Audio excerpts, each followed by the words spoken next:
covered in blood.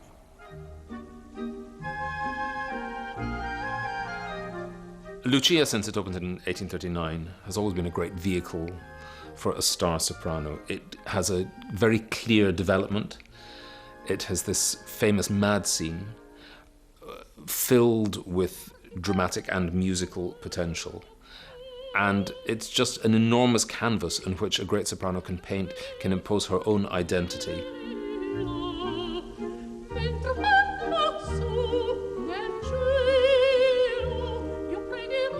Lucia de Lammermoor is, in a way, the most important opera of that genre, of serious, tragic, indeed, bel canto opera. It's one of the great operas of Donizetti, which actually never really disappeared from the repertoire. The light coloratura sopranos used to sing it, but it became, it was then a sort of a canary bird opera. But then once Callas and Joan sang Lucia, it became much more than that. It became a great dramatic drama, great dramatic opera.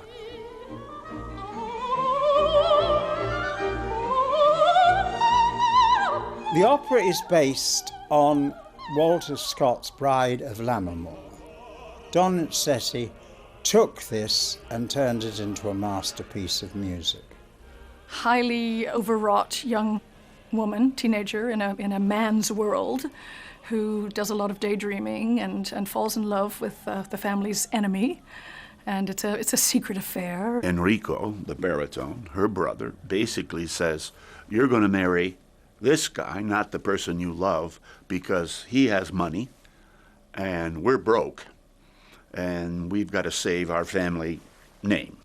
It makes the brother, Enrico, very tough. You will do this, sis. You're going to marry the guy you don't love and I don't care. And so he forces her to marry somebody she doesn't want to, and of course she goes bonkers. Well, it all ends badly, of course, like in most operas. But not before Lucia kills her husband and has a wonderful mad scene that is just one of the great arias in the entire repertoire.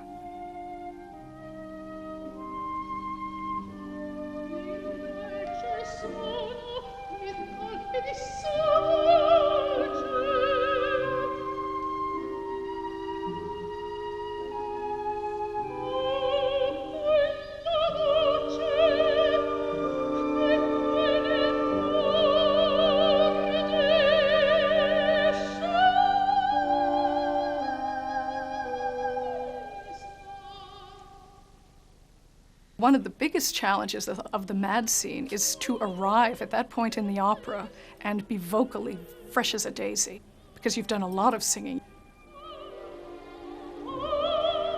She kills her husband off stage, so we never see the violence of her madness.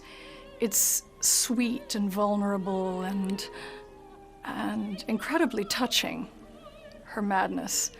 But there's that innocence always, which requires a fresh voice, which requires an extraordinary technique, which Dame Joan certainly had. And she always arrived for that moment, fresh as a daisy, even in the final Lucias.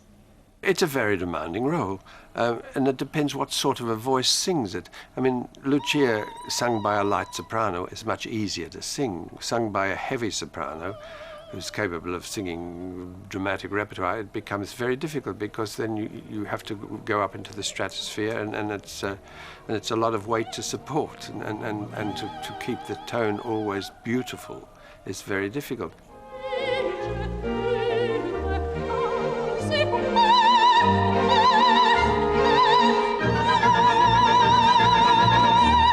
Serafin famously had coached Callas and had shown her what she was capable of, had extended her own idea of her capabilities. So when he came to hear Sutherland, I think his eyes must have popped out of his head. First time he heard the E-flat, he was, I think, quite flabbergasted, because she had an E-flat which was part of her voice. And I mean, so many people, when they get up into the stratosphere, the voice thins. Hers didn't thin. And unless she was ill or something. I mean, E flat was really part of her voice. So it was an astonishing note. And he was astonished, and he reached into his pocket and gave her a sixpence. He said, "This is for your E flat." She still has it, of course.